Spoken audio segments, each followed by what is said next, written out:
Assalamualaikum warahmatullahi wabarakatuh. Kali ini saya akan memberikan tutorial, mungkin ini sedikit lebih detail tentang pengkarantinaan, bahwa di dalam budidaya belut langkah pengkarantinaan juga sangat penting teman-teman. Jadi seperti ini cara-caranya. Saya di sini akan memberikan dua contoh karena pengiriman bibit belut seperti ini teman-teman. Ada yang digas seperti ini, ada yang digas seperti ini kemasannya itu. Ada yang memakai jerigen seperti ini nih.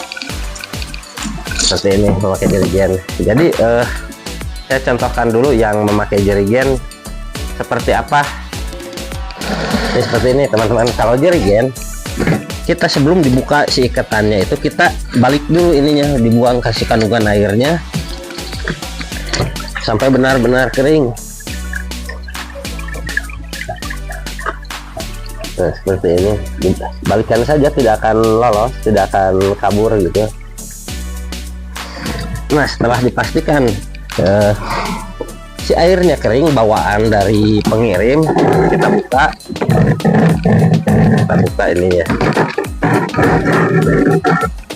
Nah, setelah kita buka, lalu kita tuangkan ke wadah yang sudah terisi air, Jadi jangan wadah kosong seperti ini teman-teman. Lihat, ini sudah saya siapkan air di dalam wadah yang ya buat pengkarantinaan. Nah, seperti ini. Jadi kita tuang si belut itu ke wadah yang sudah terisi air, jadi tidak akan terjadi benturan dan si belut tidak akan stres.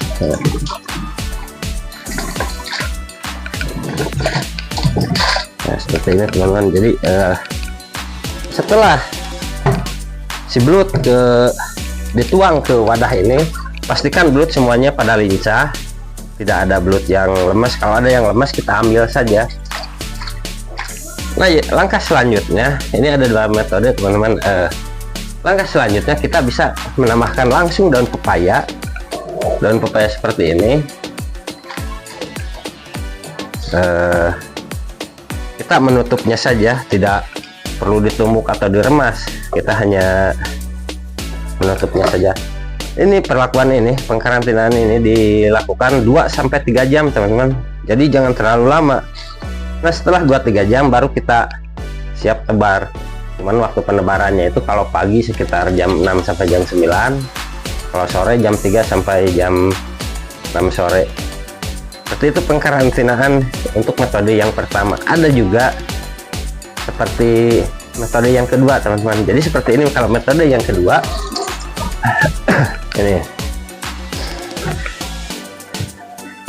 ini memakai gas kan.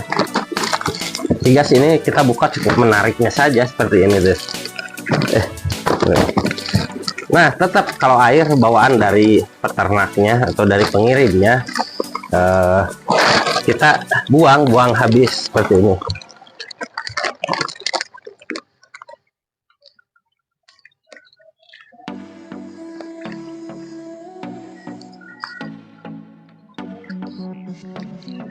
Buang habis, dikuras teman-teman. Nah, setelah dibuang habis seperti biasa sama, ini saya sudah siapkan air yang sudah wadah yang sudah terisi air, kita tuang ke sini. Nah, untuk perlakuan kedua ada dua metode. Kalau teman-teman ragu misalnya si bibit ini sehat atau tidak, kita bisa menggunakan cairan PK dan cairan biru untuk pencegahan penyakitnya juga. Kalau sekiranya teman-teman ragu ini belut dari mana, atau ya tidak, takut tidak sehat gitu. Nah, seperti ini contohnya teman-teman.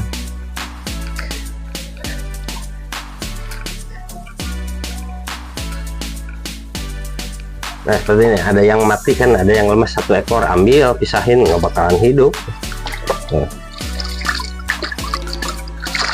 Pertama kita tambahkan PK sedikit saja teman-teman. PK sedikit saja. PK ada dua macam PK itu, ada yang serbuk, ada yang cair, sama saja tapi nah PK jangan terlalu banyak teman-teman, sedikit saja seperti ini supaya memerah airnya.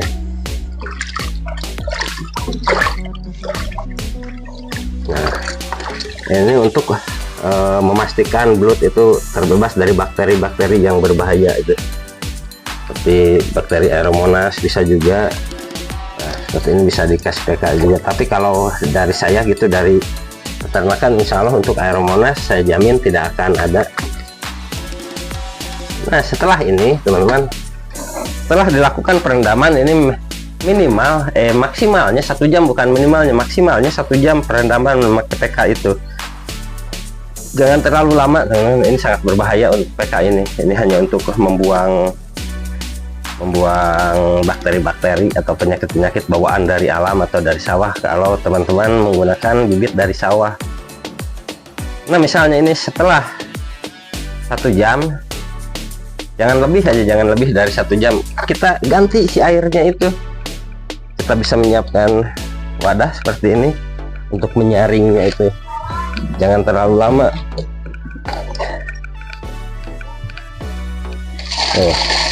Dituang lagi teman-teman.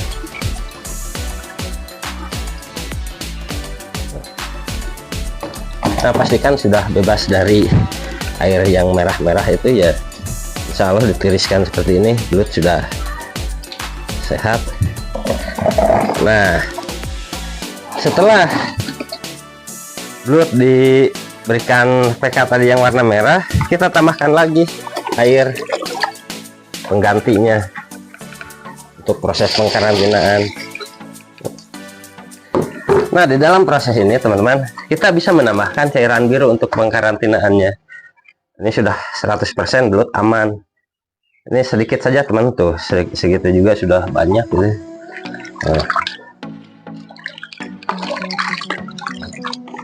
Nah, di dalam pengkarantinaan ini tetap daun pepaya kita tambahkan. Proses pengkarantinaan ini hanya menutupi saja memakai daun pepaya. Biarkan 2-3 jam, insya Allah belut sudah lincah kembali. Maaf ngos-ngosan teman-teman. Capek. Ini rencana mau panen juga insya Allah hari ini. Nah, seperti itu teman-teman, tutorial cara-cara pengkarantinaan bibit belut supaya sehat. Kalau misalnya belut hasil budidaya, insya Allah di begini juga sudah aman. Cuman untuk memastikan kita bisa memakai serbuk PK atau cairan biru juga.